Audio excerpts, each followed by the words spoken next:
키아 EV6 앞에는 너무 진짜 차같이 생겼는데 전기차 느낌 별로 안 나는. 일단 액센트나 3반태 보는 것 같은 느낌이긴 해요. 저 오늘 하여튼 이거 끌고 올 때 새로 나온 스포티지가 훨씬 더 미래형 전기차가 생겼더라고요. 엑스테리어 디자인에서는 화면으로 보면서 리뷰 한번 했었잖아요. 그때 느낌보다 실제로 차를 보니까 조금 나은 것 같긴 해요. 그때 영상으로 봤었던 것보다. 근데 이거는 무광이라서 근데 오히려 재밌어요. 무광으로 되면은 면 같은 거를 정확하게 다 읽을 수가 있거든요. 그래서 어디가 볼륨이 어떻게 들어가고 선이 어떻게 가고 이런 걸 정확하게 읽을 수 있는데, 정확하게 읽을 수 있으니까 잘못된 부분들도 보여요 벌써.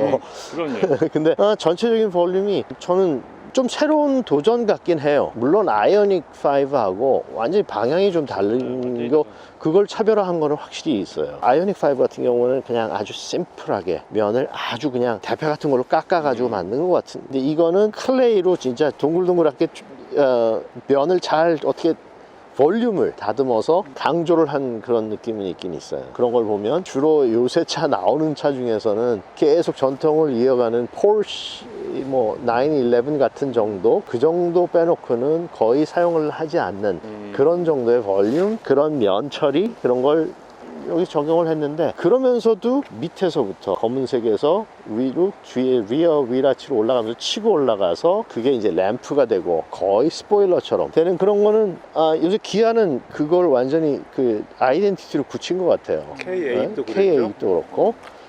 말씀하신 대로 그런 볼륨감이 있어서 그런지 재원상으로는 아이오닉 5보다 조금 작은데 느낌은 훨씬 커 보이더라고요. 근데 원래 이렇게 볼륨을 이렇게 동글동글하게 하면 사실은 차가 더 작아 보이거든요. 포르쉐 같은 것도 되게 작아 보이잖아요. 근데 그렇게 작은 차는 아닌데. 근데 이게 지금 SUV라고 그러지만 높이를 확 낮춘 걸 보면 그냥 크로스오버 내지는 약간 외곤하고 짬뽕을 시켜놓은 것 같은. 근데 이제 전기차는 그런 개념 없어요. 그런 개념이 없이 네. 기존에 있던 화석 연료를 이용하는 차에는 세그먼트도 있고 무슨 뭐 우리가 나눴잖아요. 뭐 세단, 스테이션 와건, 뭐 해치백 이렇게 나눴는데, 이제는 전기차에서는 다들 새롭게 자기네 방향을 찾아가고 있는 것 같아요. 그래서 기존의 거 대비는 좀, 그러니까 이제 그래도 세그멘테이션은 시장에서는 남아 있기 때문에 거기에 정확히 찾아 들어가려고 그러면 시장을 가르칠 수는 없잖아요. 그러니까 딱 느낌이 뭐냐면 옛날에 스토닉 보는 것 같은, 전고가 낮아서 SUV보다는 크로스오버나 외곤을 보는 것 같은 느낌이에요. 대신에 주행의 즐거움을 추구하는 차니까 높으면 사실 안 되겠죠. 낮추고 약간 10mm가 넓어요. 아이오닉보다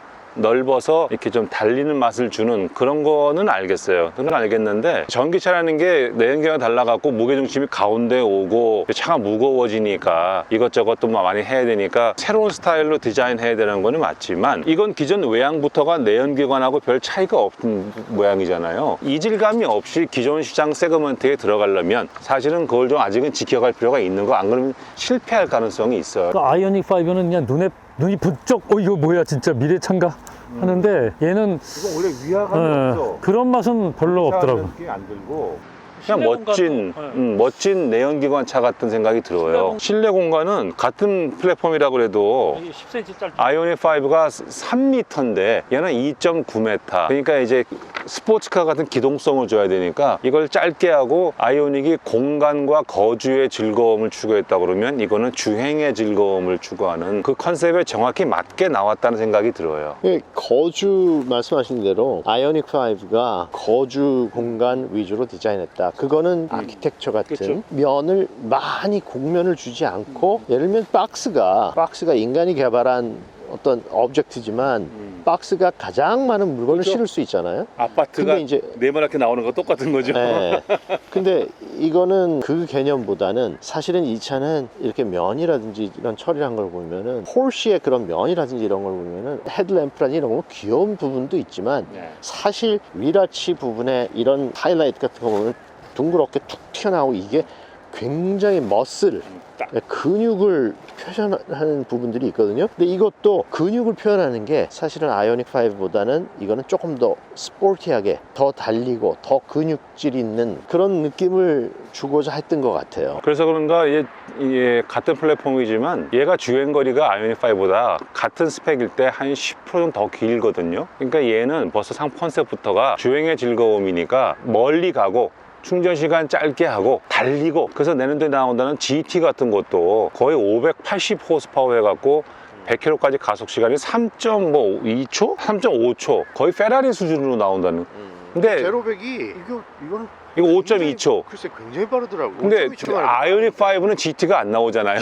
그러니까 와서 뭐냐면 거주 공간 라운지가 빨리 갈 필요가 뭐가 있어. 근데 얘는 벌써 달리는 즐거움을 주겠다는, 그러니까 기아와 현대가 확실하게 컨셉을 차별해 가는 거, 그거 참 잘하는 것 같아요. 맞아요. 그게 이제는 조금 더 확실하게 보이는 것 같아요. 맞아요. 네, 디자인에서 어떤 힌트도, 예를 들면 현대는 버디 섹션에 뭐 소나타도 그렇고 그랜저도 그렇고 굉장히 막 파서 좁아졌다가 넓어졌다가 막 그냥 날카롭고 막 이런 걸 막 집어넣는데, 이거는 굉장히 심플한 버디 섹션이죠. 맞아요. 그리고 이제 또 제네시스 같은 거는 고급차로 갈수록 조금 커지고 길어지면 라인을 지루하게 뽑는 것보다 라인을 가면서 조금 우아하게 하기 위해서 변화를 뒤로 줘야죠. 내려가거든요. 네, 슬슬 변화를 줘야죠. 천천히 내려가는, 그게 좀 엘리건트한 걸 주기 위해서 그렇게 하는데, 그런 걸 많이 했던 차가 옛날에 긴 차 중에 70년대에 나왔던 시트로엔에서 나왔던 차들은 SM이라든지 SM, 네. XM, 아니 SM, SM도 그렇고 DS도 그렇고 DS. 이게 라인들이 내려가거든요. 프렌치에 아주 우아하고 이거는 부드러워, 이걸 강조하는. 그래서 이제 제네시스는 그렇게 가는데, 이거는 오히려 반대로 이 캐릭터, 이 뒤 밑에 이 버디 몰딩에서 올라가가지고 뒤에 연결해가지고 그게 거의 램프가 되면서 스포일러까지 되는, 이걸 치고 올라가는, 이거는 난 앞으로 달려나갈게, 이걸 밀고 나갈, 이런 각도가 난 앞으로 나가려고 하는 그걸 보여주는 그거거든요. 그래서 굉장히 스포티로 가는 거. 그게 예를 들면 그 피앗 그룹에 피앗이 있고 란치아가 있고 네. 알파 로메오가 있잖아요. 네, 있죠. 그런데 사실 란치아 같은 경우에는 선이 떨어지는 거를 선호하거든요. 그렇죠. 왜냐하면 굉장히 조금 고급스럽게 보이려고 하는 비격적인 그런 네. 방향이고, 그렇죠. 알파 로메오는 옛날부터 웨지 스타일, 달려. 그냥 뒤를 깎고 오빠 앞으로 달려. 오빠 달려.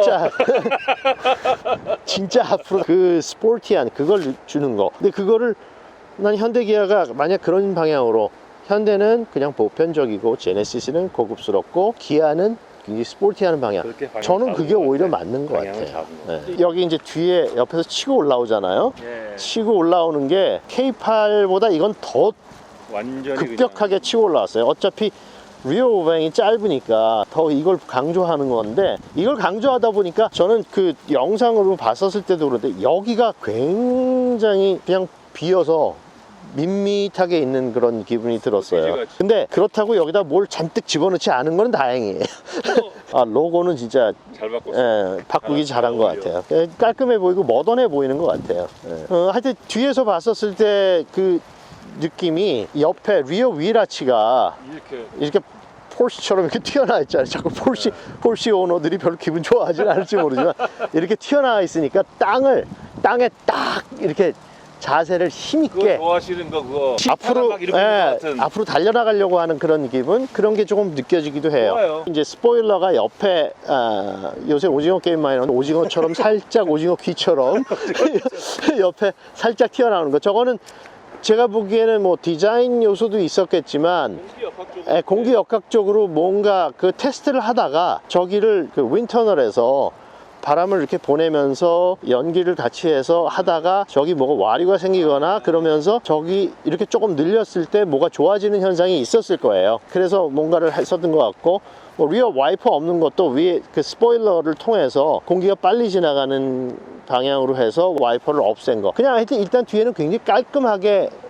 디자인을 한 것 같긴 해요. 근데 이제 여기서 볼 때 깔끔한데 가까이 가서 보면은, 예를 들면 테일 램프 빨간색 밑에 그 방향 지시등이 있잖아요. 근데 그 옆에 플라스틱으로 붙은 거, 근데 그런 거는 잘 이해를 못 하겠어요. 왜 플라스틱을 거기다 붙여야 되는지. 아니 방향 지시등이 거기까지 될 수 있잖아요. 충분히. 아, 그럼 너무 모양이 이상하잖아, 이렇게 되면. 아니 몽둥이 같고. 왜 여기를 이렇게 잘라요? 여기 이렇게 해서 하나로 연결하면 되지. 아, 방향 지시등을 이렇게 넣고 여길 색깔을 다르게 하고 불만 여기만 들어오게 할 수 있으면 이 피스를 줄일 수도 있었을 것 같은데 저런 디테일들은 잘 피스를 줄인다. 이해를 모양을 예쁘게 하려고 이렇게 한 거 아닐까요? 요 비율을 봐가면서 그러니까 기능적으로 설명 안 되는 이유 왜 들어갔는지 저도 눈에 계속 거슬리더라고요. 난 괜찮은 것 같은데 비판받을 일은 아닌 것 같은데 난 이 모양을 예쁘게 했을 거라고 봐요. 이게 불을 껐었을 때는 은색으로 보이잖아요. 이런 기술이 뭐 나온 지가 좀 됐죠. 이게 그 소나타 후드에 있는 그거. 네, 근데 그런 게 자동차보다 사실 전자제품이 디자인에서 더 앞서가거든요. 근데 그 뒤에 이제 자동차가 나오고 그 기술을 따라가고 그 뒤에 이제 더 뒤에 뭐 비행기라든지 다른 데가 배라든지 들어가는데 이게 사실은 핸드폰에 삼성에서 나온 핸드폰 중에 그런 게 있었어요. 전체 그냥 미러 같이 돼 있는데 누르면 뭐 시간 같은 게 은색인데 그 안에서 이렇게 빛이 투과되는 그래서 이제 그런 느낌이 나게 저는 이런 거는 테크놀로지를 사용하고 하는 거는 적용해보고 그래야지 또 다음 단계로 발전할 수 있으니까 그거는 참 좋은 시도라고 생각해요.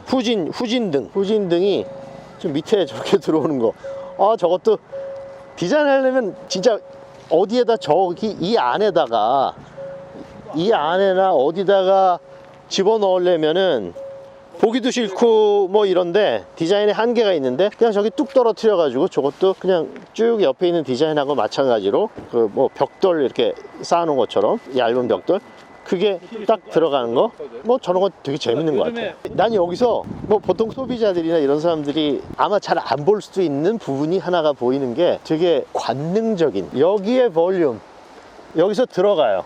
그리고 이게 살짝 나오죠. 나와가지고 다시 들어가서 여기서 튀어나오는 이 볼륨 또 여기에 깎아져 내린 이게 거의 그냥 어떤 뭐라 그러나 도자기의 어떤 그 곡선 볼륨 이걸 보면은 이거는 근데 포르쉐에서도 이 볼륨을 여기를 이런 데를 보면은 진짜 예쁘거든요. 그렇죠.